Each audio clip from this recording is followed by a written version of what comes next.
নমস্কার, অস্ট্রোলজার সৌরভ আচার্য আমার এই অস্ট্রোলজি বিষয়ক চ্যানেলে আপনাদেরকে স্বাগত। তো আজকে আমি ধনু রাশির 2026 সালটা কেমন যাবে সেটা নিয়ে আলোচনা করব। অলরেডি কিন্তু ধনু রাশির জাতক জাতিকারা শনির ঢাইয়া ভোগ করছেন। তো আপনারা কিন্তু অনেক রকম মেন্টালি প্রেশারে আছেন, মানসিক দিক থেকে কিন্তু আপনারা মোটামুটি ভালো নেই।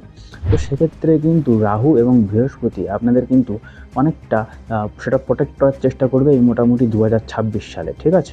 মোটামুটি বৃহস্পতির অবস্থান যেটা আছে সেটা আপনাদের কিন্তু ধনুরাশির জাতক জাতিকাদের ফিনান্সিয়াল স্ট্যাটাস কিন্তু মোটামুটি গ্রো করতে সাহায্য করবে, ঠিক আছে? অর্থনৈতিক কন্ডিশন কিন্তু মোটামুটি ভালো হবে এই 2026 সালের প্রথম থেকেই, ঠিক আছে? এবং সেটা জুন মাস পর্যন্ত কিন্তু ভালো থাকবে। জুন মাসের পরের থেকে কিন্তু আপনার বৃহস্পতিদেব রাশি পরিবর্তন করবে, তখন গিয়ে কিন্তু সমস্যা হবে। তো এখন থেকেই কিন্তু আপনারা পয়সা মোটামুটি সেভিংস করা শুরু করে দেন। যারা মোটামুটি বিজনেস ক্ষেত্রে আছেন তাদের কিন্তু মোটামুটি বিজনেসের জায়গাটাও কিন্তু ধীরে ধীরে মোটামুটি বৃদ্ধি পাবে। আর আপনার স্পাউস মানে আপনার স্বামী বা স্ত্রী যদি মোটামুটি বিজনেস ফিল্ডে থাকে তার ইনকামও কিন্তু বৃদ্ধি হবে, ঠিক আছে? ধনুরাশির জাতক জাতিকাদের কিন্তু মোটামুটি বিয়ের ঘন্টা মোটামুটি একটা বাজতে চলেছে, বাড়িতে শুভ অনুষ্ঠান হবে। এবং যে মহিলার সঙ্গে বা মহিলাদের ক্ষেত্রে যে পুরুষদের সঙ্গে আপনাদের বিবাহ বন্ধনে আবদ্ধ হবেন আপনারা, সে কিন্তু মোটামুটি রিচ পরিবার থেকে বিলং করবে, তার কিন্তু অর্থনৈতিক কন্ডিশন মোটামুটি ভালো হবে, তার ফ্যামিলি ব্যাকগ্রাউন্ড মোটামুটি রিচ থাকবে, ঠিক আছে? এবং বিয়ের পরে কিন্তু আপনার অর্থনৈতিক উন্নতি কিন্তু মোটামুটি ভালো হবে। তো আপনি যাকে বিয়ে করবেন সে মোটামুটি ওয়ার্কিং লেডি হতে পারে, ওকে? আর যারা মোটামুটি বিবাহিত তাদের স্ত্রী কিন্তু আপনাদের কিন্তু মোটামুটি ভালো পরামর্শ দেবে। স্ত্রীর কথা শুনে যদি আপনারা বিজনেসে কাজে লাগান বা কেরিয়ারে কাজে লাগান তাহলে কিন্তু আপনাদের উন্নতি হবে। ওয়াইফের দিক থেকে মোটামুটি প্লেজার কিন্তু আপনারা পাবেন, আর এই সময়টা কিন্তু আপনাদের মোটামুটি ধর্মের প্রতি একটু ঝোঁক আসবে, ধর্মের প্রতি আগ্রহ হবে। তো সেই দিকে গেলে মোটামুটি আপনাদের মানসিক শান্তি আপনারা মোটামুটি একটা পাবেন, যেহেতু আপনারা শনির ঢাইয়া ভোগ করছেন। আর শনির যে প্রকোপ আপনারা ভোগ করছেন সেখানে কিন্তু মোটামুটি বিভিন্ন জায়গা থেকে আপনাদের হ্যারাসমেন্ট হতে হচ্ছে, বিভিন্ন সরকারি ডিপার্টমেন্টে কিন্তু আপনাদের মোটামুটি পয়সা কড়ি ভালো রকম গুঁজতে হচ্ছে। যেখানে হিসাব করা ছিল না সেই সব জায়গায় পয়সা দুমদাম করে খরচা হয়ে যাচ্ছে। তো সেখান থেকে এই জায়গাটায় কিন্তু বৃহস্পতিদেব খানিকটা স্বস্তি আপনাদের দেবে। এক্সপেন্স বাড়লেও মোটামুটি ইনকাম কিন্তু মোটামুটি ভালো হবে। তো এই সময়টা কিন্তু সেভিংস করে নিন, ঠিক আছে? আর যাদের মোটামুটি লগ্ন সাপেক্ষে শনি মারক গ্রহ তাদের কিন্তু হেলথ প্রচণ্ড খারাপ হবে। মায়ের জায়গাটাও কিন্তু ভালো মোটামুটি আমি দেখছি না, মায়ের শরীরেও কিন্তু হাড়ে পেন হতে পারে, ঠিক আছে? বিশেষ করে আপনাদের মন কিন্তু খুব অস্থির এবং চঞ্চল হবে, অনেকের কিন্তু প্রপার্টি লস হবে, ঠিক আছে?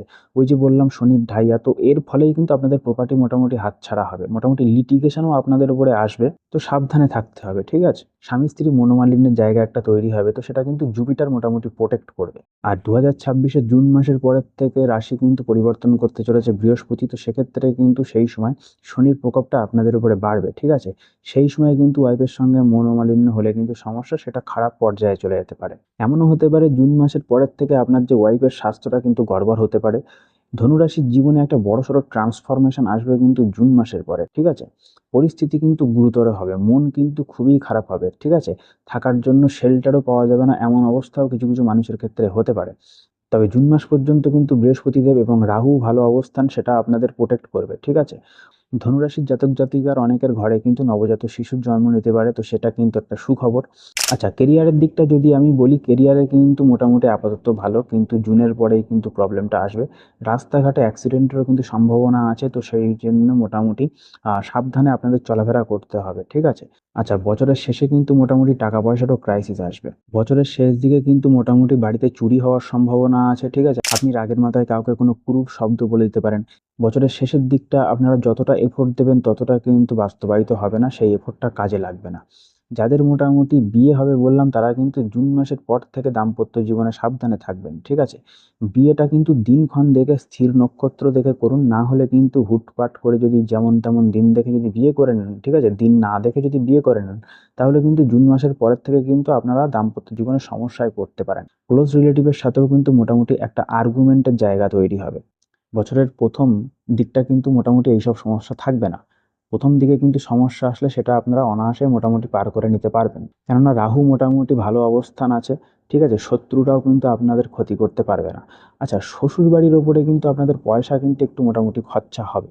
জুন মাসের পরে কিন্তু মোটামুটি বৃহস্পতি যখন কর্কট রাশিতে চলে যাবে, সেই সময় এমন কিছু গ্রহগত কানেকশন তৈরি হবে যেটা আপনাকে ঝামেলায় ফেলবে, ঠিক আছে? তো তার জন্যে কিন্তু আপনার মোটামুটি মাথা মোটামুটি ঠিক রাখা উচিত, মাথা গরম করলে কিন্তু চলবে না। আপনার শ্বশুরমশাইয়ের হেলথ কিন্তু খারাপ হবে, আপনার বাবাও কিন্তু কোনো রকম সমস্যায় পড়তে পারে। আপনারা মোটামুটি আধ্যাত্মিক লাইনে তো ভক্তি এমনিতেই রাখেন, তো আধ্যাত্মিক লাইনে ভক্তি রাখুন, ঠিক আছে? কঠিন সমস্যায় যখন আপনি পড়বেন তখন দেখবেন মন থেকে ভক্তিটা চলে গেছে। তো ভক্তিটা মোটামুটি বজায় রাখবেন, ঠিক আছে? জীবনে ভক্তি রাখুন, মোটামুটি সমস্ত সমস্যা পার করে যাবেন, ওকে? তো আপাতত হেলথের জায়গাটা কিন্তু আপনাদের ভালো থাকবে। কাজের জায়গাতেও পরিস্থিতি একটু ওঠানামা হয়, ঠিক আছে? সেটাকে মোটামুটি কন্ট্রোল করতে হবে বুদ্ধি দিয়ে। আমি দুটো রেমেডির কথা বলে দিচ্ছি, তো সেই রেমেডিগুলো আপনারা করতে পারেন। তো কেতুর যে অবস্থান, তো তাতে করে মোটামুটি আপনারা ডগ ফাউন্ডেশনে ডোনেট করুন, পারলে রাস্তার কুকুরকে খাওয়ান, যদি পারেন কালো কুকুরকে খেতে দিন, ঠিক আছে? আর যদি বাড়ি পোষা কুকুর থাকে তাহলে তো কোনো অসুবিধা নেই। কোনো মন্দিরে গিয়ে আপনারা মূল্য দান করতে পারেন, সাদা মূল্য দান করুন। আচ্ছা, বাড়িতে যদি কোনো বন্ধ হয়ে যাওয়া ঘড়ি বা ভাঙা ঘড়ি থাকে, সেই ঘড়িটাকে আপনারা ইমিডিয়েট সরিয়ে ফেলুন এবং পারলে সোমবার দিন করে শিবলিঙ্গে দুধ অর্পণ করুন, ঠিক আছে? তো বিশ্বাসের সাথে রেমেডিগুলো করে দেখুন, কেতু এবং শনি গ্রহের মোটামুটি যে প্রভাবটা চলছে সেটা আপনাদের ঠিক হয়ে যাবে, ওকে? তো ভিডিওটা ভালো লাগলে একটু লাইক করে দেবেন, চ্যানেলটাকে সাবস্ক্রাইব করে দেবেন। হরে কৃষ্ণ।